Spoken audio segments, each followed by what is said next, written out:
Sudahkah kita merasakan bahwa Allah itu dekat dengan kita? Di situ apanya itu. Kenapa? Karena Allah sudah nyatakan.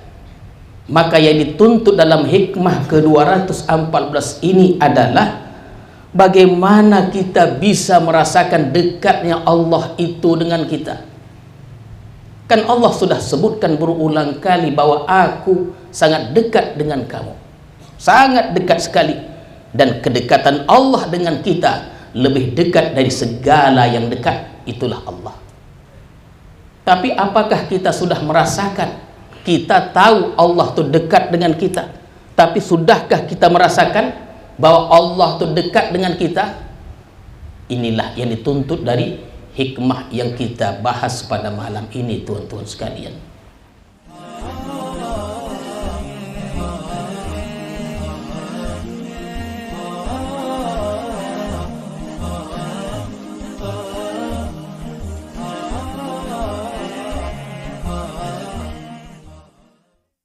Bismillahirrahmanirrahim. Assalamualaikum warahmatullahi wabarakatuh.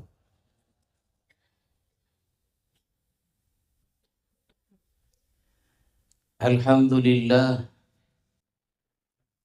alhamdulillahil qarimil syahid, alladzi aqrabu ilaina min hablil warid. Ashhadu an la ilaha illallah wahdahu la syarika lahul karimul majid.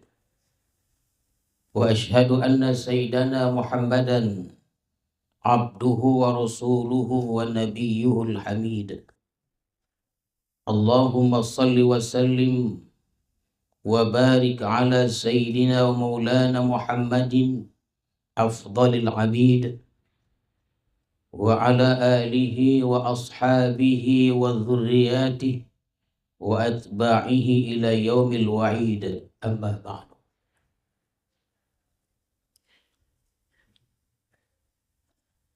Tuan-tuan para khalifah, para salikin, hadirin dan hadirat sekalian, alhamdulillah, marilah kita bersyukur kepada Allah Subhanahu wa ta'ala yang telah melimpahkan rahmat dan hidayahnya kepada kita semua, sehingga pada malam hari ini kita dapat kembali bertemu bertatap muka di majlis ilmu ini untuk meneruskan pengajian hikam kita, dan mudah-mudahan senantiasalah kita semuanya dalam rahmat Allah Subhanahu wa ta'ala.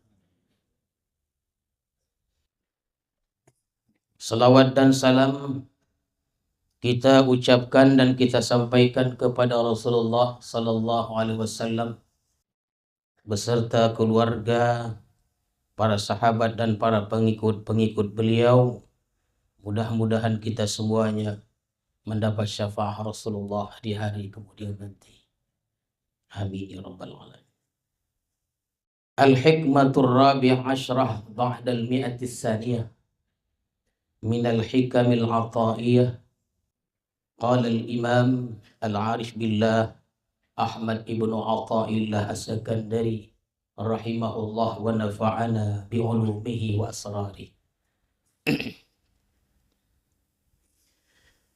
Maka pada hikmah yang ke-214 dari Al-Hikamil Athaiyah telah berkata pengarang Imam Ahmad ibnu Athaillah As-Sakandari rahimahullah wa nafa'ana bi'ulumihi wa asrari.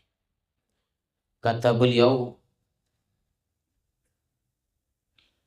qurbuka minhu an takuna musyahidan li qurbi wa illa famin aina anta wa wujudu qurbi. Bermula dekatnya engkau daripada Allah, bahwa engkau menyaksikan dengan mata hati engkau bagi dekatnya Allah itu. Jika tidak demikian maksudnya, dari manakah engkau dan adanya dekat kepada Allah. Itulah lebih kurang terjemahan hikmah ini, tuan-tuan sekalian. Di antara istilah lagi yang biasa digunakan oleh orang-orang arif ini, orang yang kenal dengan Allah itu adalah al-qurb. Artinya dekat. Al-qurbu artinya dekat. Sebagaimana minggu sebelumnya kita ada membahas tentang istilah lain yang biasa juga digunakan oleh orang-orang arif, yaitu al-wusul, artinya sampai. Ada dekat, ada sampai. Maksud dekatnya kita pada Allah itu, al-qurbu itu artinya kita dekat dengan Allah. Maksud kita dekat dengan Allah itu bukan dekatnya satu zat kepada zat yang lain atau dengan zat yang lain. Bukanlah maksudnya dekatnya kita dengan kawan kita dan sebagainya. Bukan itu maksudnya. Yang dimaksud di sini adalah al-qurbul haqiqi, qurbullahi minka. Dekat yang sebenarnya itu adalah dekatnya Allah daripada engkau. Jadi tuan-tuan sekalian, bila kita menyaksikan, bila kita merasakan bahwa Allah itu dekat dengan kita, itulah maksudnya dekat itu. Kedekatan kita dengan Allah Subhanahu wa ta'ala.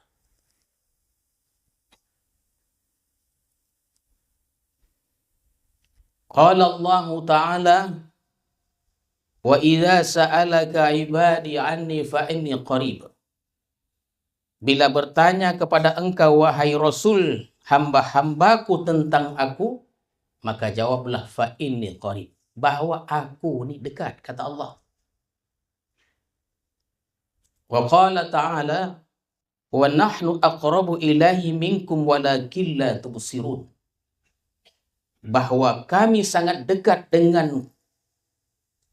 kepadanya itu daripada kalian semuanya, walakin la tubsirun, tetapi kalian tidak bisa melihatnya, kata Allah. Wa qala ta'ala, wa nahnu aqrabu ilaihi min hablil warid. Kami sangat dekat kepada manusia itu daripada urat leher mereka sendiri. Maka inilah dalil-dalil yang biasa dibacakan dan kita sudah mendengar. Inilah dalil-dalil yang menegaskan secara jelas dan tegas bahwa Allah itu sangat dekat dengan kita. Dan kita tahu. Tetapi tuan-tuan sekalian, sudahkah kita merasakan bahwa Allah itu dekat dengan kita? Di situ apanya. Kenapa? Karena Allah sudah nyatakan. Maka yang dituntut dalam hikmah ke-214 ini adalah bagaimana kita bisa merasakan dekatnya Allah itu dengan kita. Kan Allah sudah sebutkan berulang kali bahwa aku sangat dekat dengan kamu. Sangat dekat sekali. Dan kedekatan Allah dengan kita lebih dekat dari segala yang dekat. Itulah Allah. Tapi apakah kita sudah merasakan? Kita tahu Allah itu dekat dengan kita. Tapi sudahkah kita merasakan bahwa Allah itu dekat dengan kita? Inilah yang dituntut dari hikmah yang kita bahas pada malam ini, tuan-tuan sekalian. Allah Subhanahu wa ta'ala berfirman, membuktikan lagi bahwa Allah itu dekat dengan kita. Kata Allah, وَلَقَدْ خَلَقْنَا الْإِنسَانَ وَنَعْلَمْ مَا تُوَسْوِسُ بِهِ نَفْسُ. Kami menciptakan manusia dan kami mengetahui geritik hatinya, lintasan hatinya, bisikan hatinya. Allah tahu. Allah Subhanahu wa ta'ala, jangan kita pura-pura tidak tahu bahwa Allah sangat tahu apa yang terlintas di hati kita. Niat-niat kita itu Allah tahu. Perancangan-perancangan, bahkan rencana-rencana hati kita, Allah Maha tahu. Dan kelak di hari kiamat nanti, tuan-tuan sekalian, Allah akan beritahu kepada kita melalui lembaran amal kita itu. Bukan cakap aja dah. Bisikan hati kita, Allah pun Maha tahu. Begitu dekatnya Allah dengan kita. Allah akan beritahu kepada kita melalui lembaran-lembaran amal kita. Kata Allah, dibuka lembaran. Pada jam ini, hari ini, pukul segini, dan seterusnya. Engkau punya rencana ini, punya rencana itu. Allah tahu dan sebagainya. Maka ini membuktikan betapa dekatnya Allah itu dengan kita, tuan-tuan sekalian. Sampai lintasan hati kita, geritik hati kita pun Allah tahu. Wa qala ta'ala, Allah berfirman lagi, ya'lamu kha'inatal a'yun wa ma tukhfis sudur. Allah mengetahui khianatnya mata dan yang menyembunyikan oleh hati. Orang yang paling dekat dengan kita pun tak tahu kemana arah mata kita. Ketika kita menyembunyikan pandangan kita kepada hal-hal yang berdosa, pandai kita.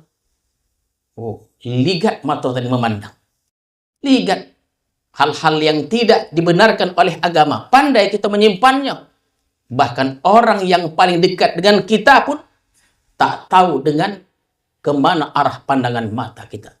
Tapi Allah ya'lam kha'inatal a'yun. Allah tahu khianatnya mata-mata kita itu. Itu bukti bahwa menunjukkan betapa dekatnya Allah Subhanahu wa Ta'ala dengan kita. Tuan-tuan, hadirin dan hadirat sekalian, musyahadatul abdi qurbahu ta'ala minhu tusmirul muraqabah. Menyaksikan seorang hamba akan dekatnya Allah padanya itu tusmirul muraqabah, membuahkan muraqabah. Jadi kalau kita sudah melatih diri kita dengan zikir-zikir yang ada di rumah suluk itu, setahun, 2 tahun, 10 tahun, 20 tahun, tuan-tuan sekalian, maka itu sehingga kita dapat merasakan bahwa Allah itu dekat dengan kita. Maka apabila kita sudah merasakan bahwa Allah itu dekat dengan kita, maka ini akan membuahkan suatu hasil yang namanya muraqabah. Kalau kita merasakan Allah itu dekat, muncullah yang namanya muraqabah. Muraqabah itu kita merasa dipantau oleh Allah Subhanahu wa Ta'ala. Kita merasa diperhatikan oleh Allah. Kita merasa diketahui oleh Allah. Merasa dilihat oleh Allah. Merasa didengar oleh Allah Subhanahu wa Ta'ala. Ya, bukan marqabah, muraqabah. Ya kan terkadang tersebut marqabah ya, muraqabah. Kita tidak akan bisa muraqabah, tak dapat kita yang namanya muraqabah itu kalau kita belum merasakan bahwa Allah itu dekat dengan kita, tuan-tuan sekalian.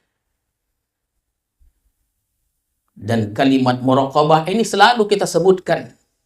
Wa hiya yaqinu tila'illahi 'ala zahiril 'abdi wa batini. Muraqabah itu yakinnya mengetahui Allah atas yang zahir dari seorang hamba dan batinnya. Itulah namanya muraqabah. Umar bin Khattab dalam salah satu perjalanannya, katanya perjalanan padang pasir, maka berhentilah beliau di salah satu persinggahan. Berjumpalah beliau dengan seorang budak hitam sedang mengembala kambing. Dipanggilnya budak itu. Budak, kemari engkau. Kau beli seekor kambingmu, bawa dia seekor kepada. Kata Umar bin Khattab. Kata budak yang hitam tadi, wahai Tuhan, kambing itu bukan punyaku, tapi dia punya tuanku. Kata budak tadi. Kata Umar, ambillah seekor, dia tidak akan tahu banyak kambing ini. Kata Umar, Kata budak itu, tuanku tidak tahu, tapi bagaimana bila Tuhanku bertanya kepadaku, mana siku lagi? Mendengar jawaban itu, Umar bin Khattab menangis sejadi-jadi. Bagaimana seorang budak hitam tinggal di tempat yang begitu, mengebelakang, tapi Allah anugerahkan namanya muraqabah. Tak hebat budak itu dah, hitam dia, budak berkulit hitam. Tapi Allah berikan anugerah satu yang mahal, muraqabah. Apa dia? Budak itu merasa diketahui, dipantau oleh Allah. Tak bisa, wahai Tuhan. Kambing itu memang punya tuanku, dia tak tahu. Tapi bila Tuhanku bertanya kepadaku, mana kambing itu seekor lagi? Umar menangis dan bertanya, baiklah, kalau begitu, mana tuan kau? Aku ingin berjumpa. Diperjumpakan. Ketika berjumpa dengan tuan si budak yang hitam pengembala ini, kata Umar, ku beli budak, lalu diberdekakannya. Tuan-tuan sekalian, muraqabah ini Allah berikan kepada seorang budak yang Allah tidak berikan kepada seorang yang merdeka. Muraqabah. Kalau kita menjadi penggala kambing tuh, datang orang boli, bawa kemari seekor, biar aku beli. Bisa tambah lagi. Biar jadi 2-3 ekor. Cobalah. Ini pelajaran bagi kita semuanya. Bukan hanya hewan-hewan binatang. Ini pokok-pokok tinggal di tanah wakaf ini, tuan-tuan sekalian. Di tanah wakaf. Yang sawitnya hilang. Yang becaknya hilang. Heran gitu, becak bisa hilang. Macam mana pencuri itu mengambil becak? Heran gitu. Dipantau di CCTV. Kenapa CCTV? Mungkin tahu di mana poginya becak, arah mana. Iko yang pergi ke osah tak dipantau, tak ada muraqabahnya. Kalau sekiranya setiap orang yang tinggal di Bubur Salam ini memiliki, Allah berikan muraqabah nih, tuan-tuan sekalian, aman betul bersilam nih. Ternyata sebaliknya, banyak yang hilang. Pantang terletak. Pantang terletak. Dibeli hari ini, besok hilang. Dibeli esok pun hilang. Semua hilang. Heran kita.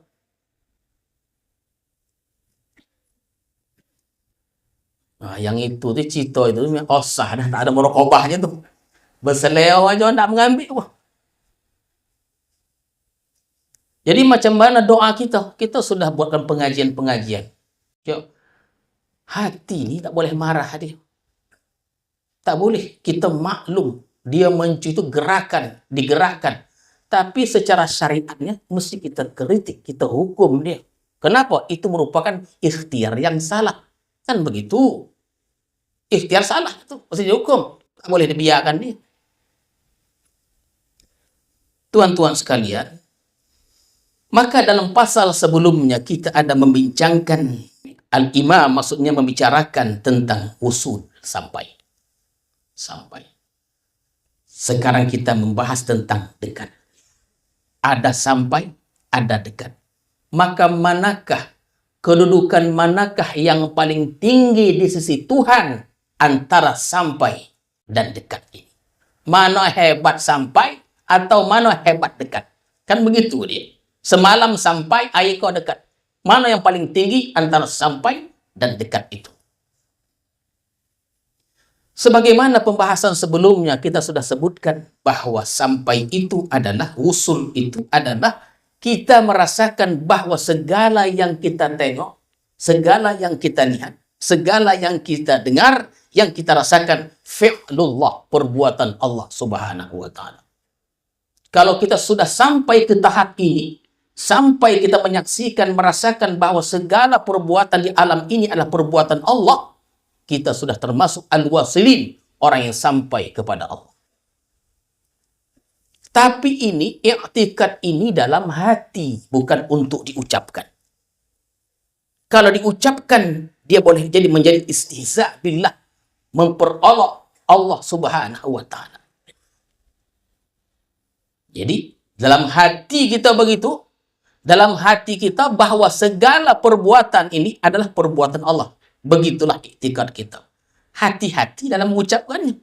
Kalau diucapkan dia, bisa jadi istihza billah. memperolok Allah Subhanahu wa Ta'ala.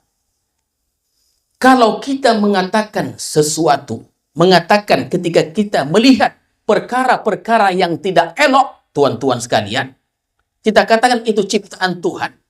I'tikad kita memang betul, tapi tidak setiap i'tikad dalam hati itu disuarakan dia, tuan-tuan sekalian. Kenapa?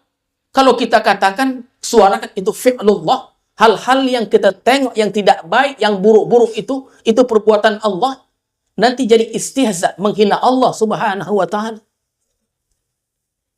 Oh, jangan main-main.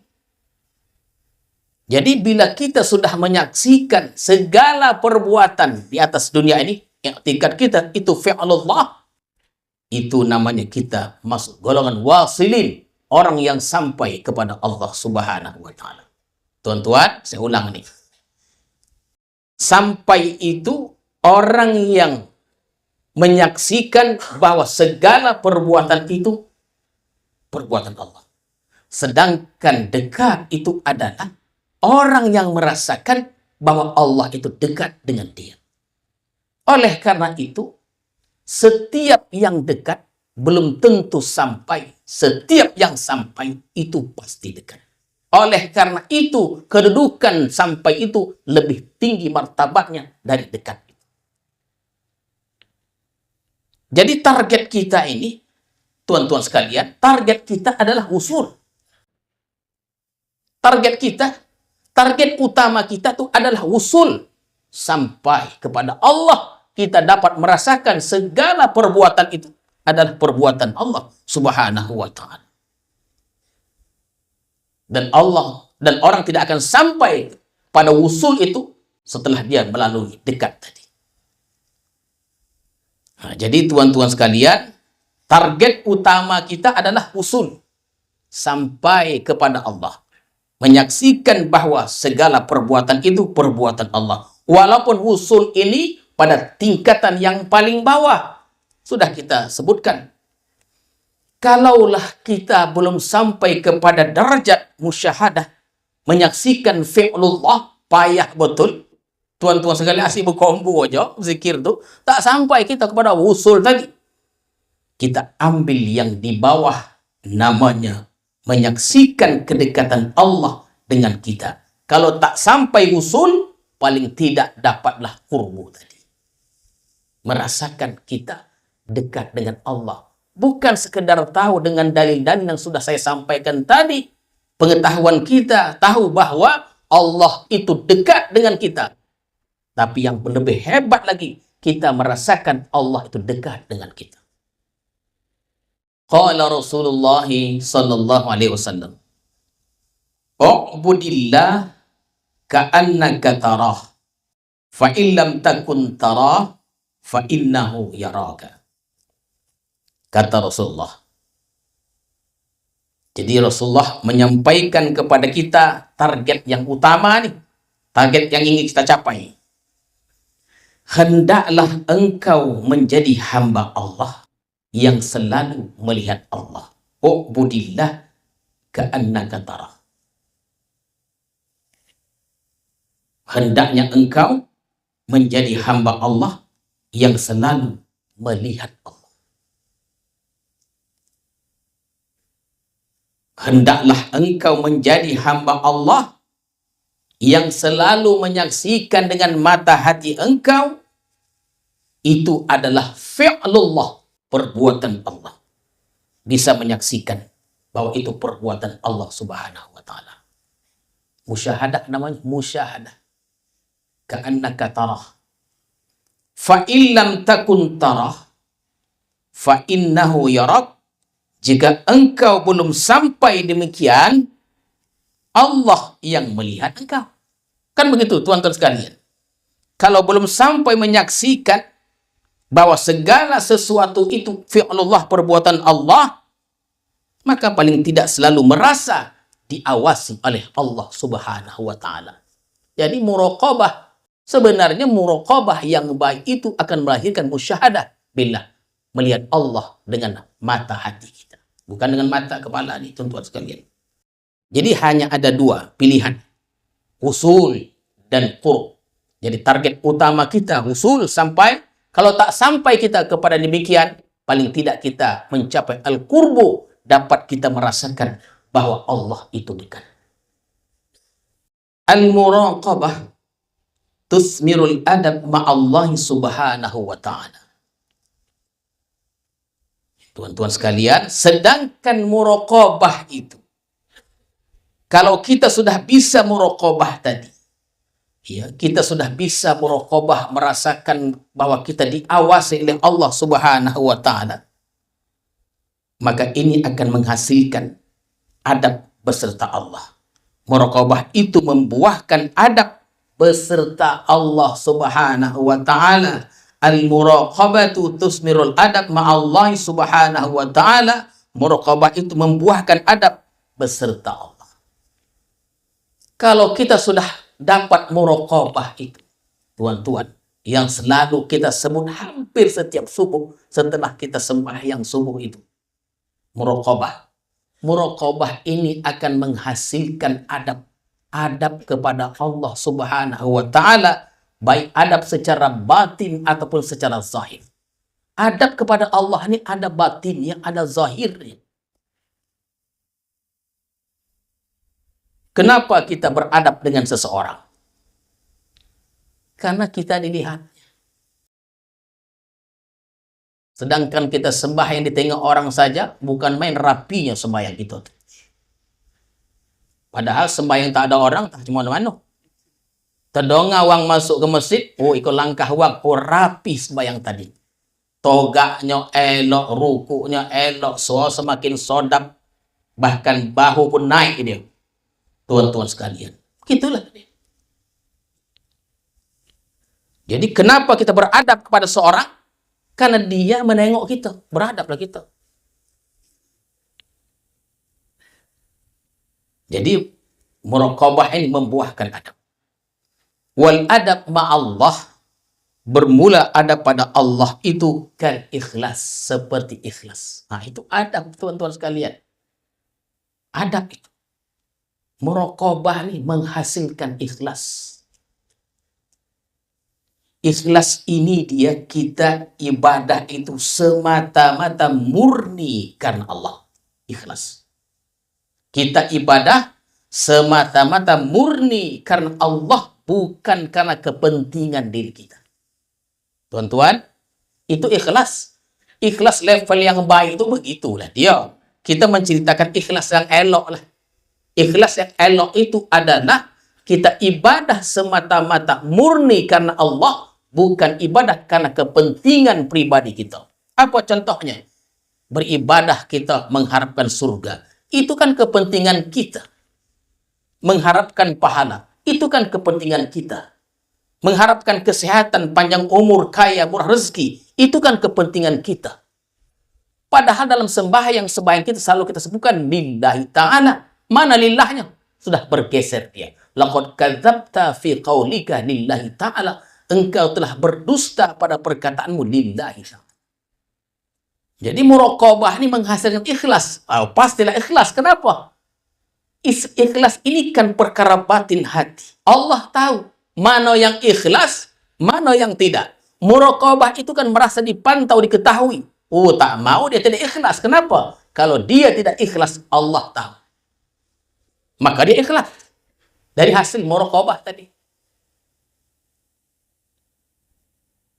Waridha bima qadallah.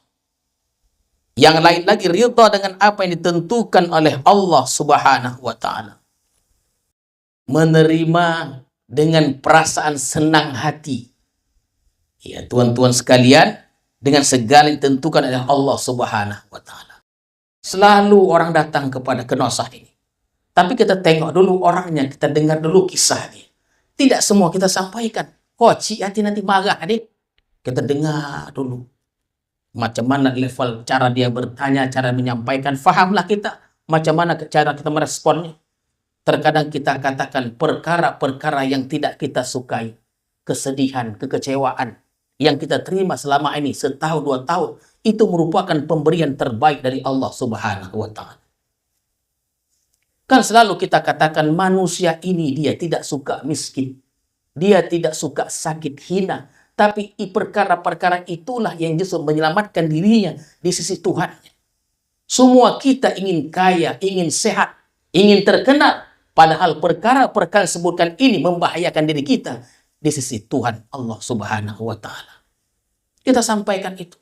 Orang-orang dulu pun tuan-tuan sekalian, bila datang musibah ujian, seperti kita menerima kebaikan-kebaikan. Terbalik dia.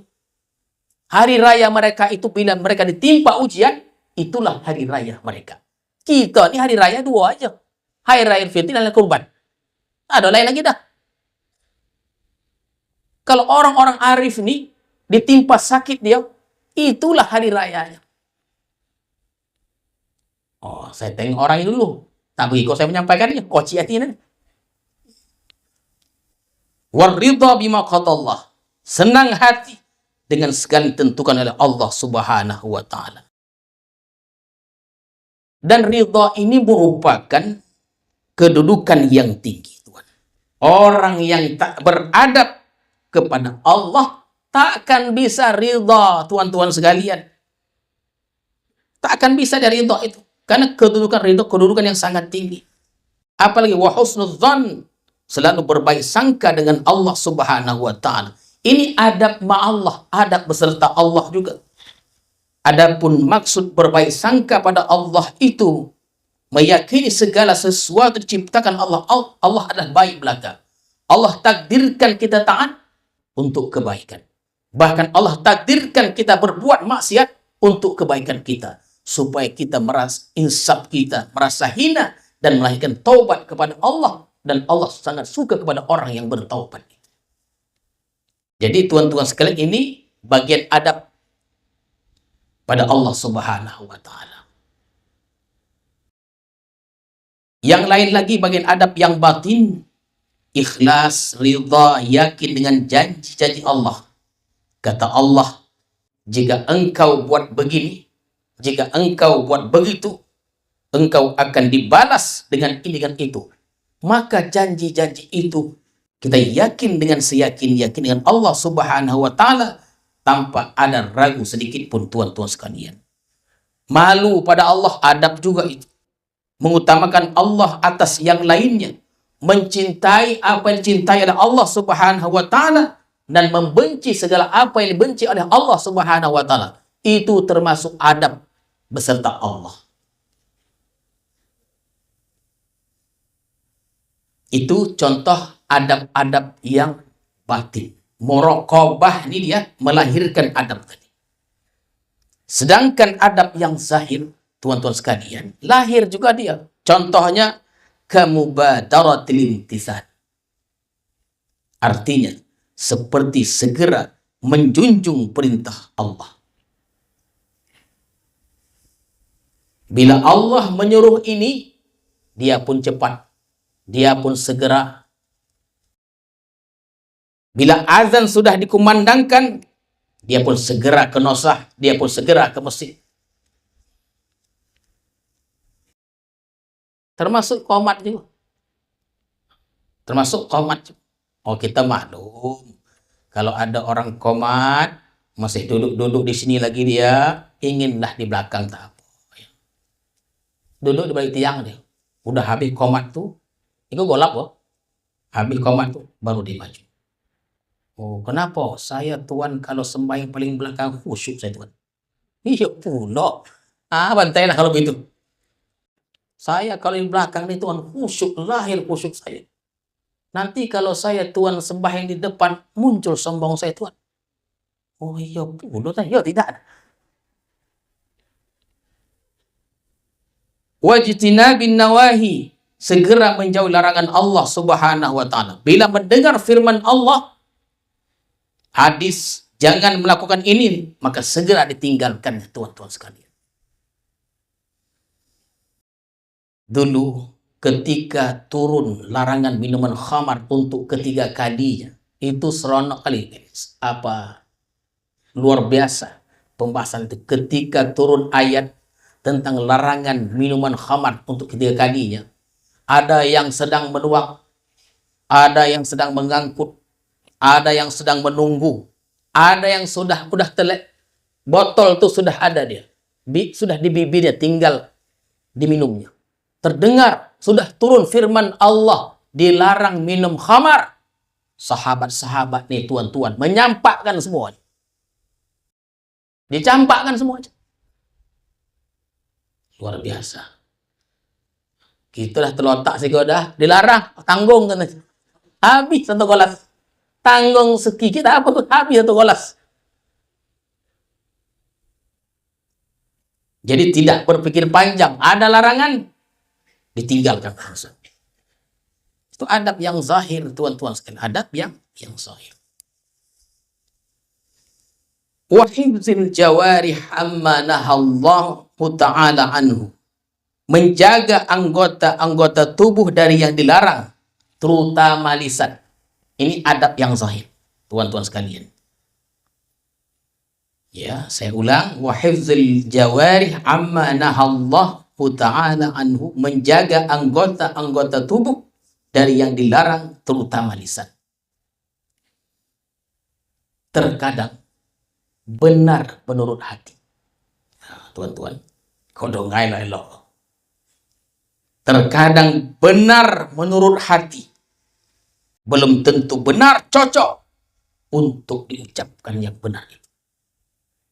Itu adab. Sesuatu yang diiktikadkan dalam hati dan yang kita iktikadkan itu betul, tak salah. Tapi belum tentu benar diucapkan dengan lisan. Kenapa? Karena ada adab masing-masing. Adab batin, adab zahir. Contohnya apa? Kita melihat anjing. Anjing, tuan. Dalam hati kita, kita meyakini, mengiktikadkan bahwa anjing itu adalah ciptaan fi'lullah, ciptaan Allah. Tak ada keraguan lagi dah. Tapi jangan sekali-kali kita mengatakan di mulut kita, tengoklah anjing.